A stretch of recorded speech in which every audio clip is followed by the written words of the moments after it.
mbola araba piraritsy ndray no atolotray anareo any tokantrano rehetra andy.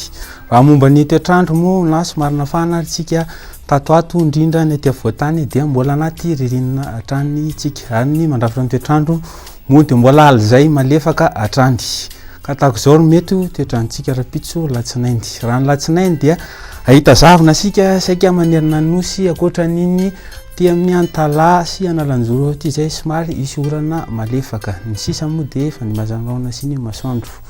Raha ny tolakandro indray no asantsika tompomaso dia isy orana aty amin'ny atsimo-atsinanana sy varotravafitifinana ty ary ilany atsinanan'ny Orombe. Iny faritra sisa moa dia efa nibasan'ny raona sy masoandro ary balika mihitsy ny andro indrindra amin'ny andrefany nosy iny.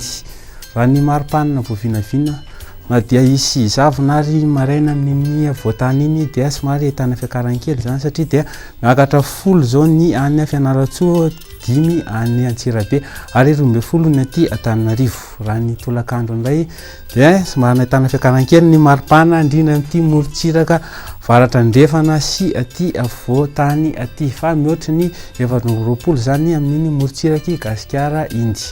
Raha ny toetrandro amin'reto tanan-dehibe reto indray dia tahaka izao izany.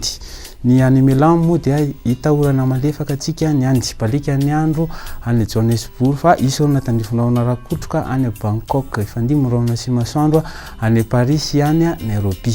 Ny toetrandro amin'ireny nosy rahavavy reto moa dia fandimby hatrany ny raona sy masoandro zany hoe any Port-Louis, Seychelles, Comores, Saint-Denis. Zay ndray ny afaka atolotra fa dia mirary soa andreo mpanalabaka mba vita tsara ny bakany ary ho afaka daholo moa veloma tompoko.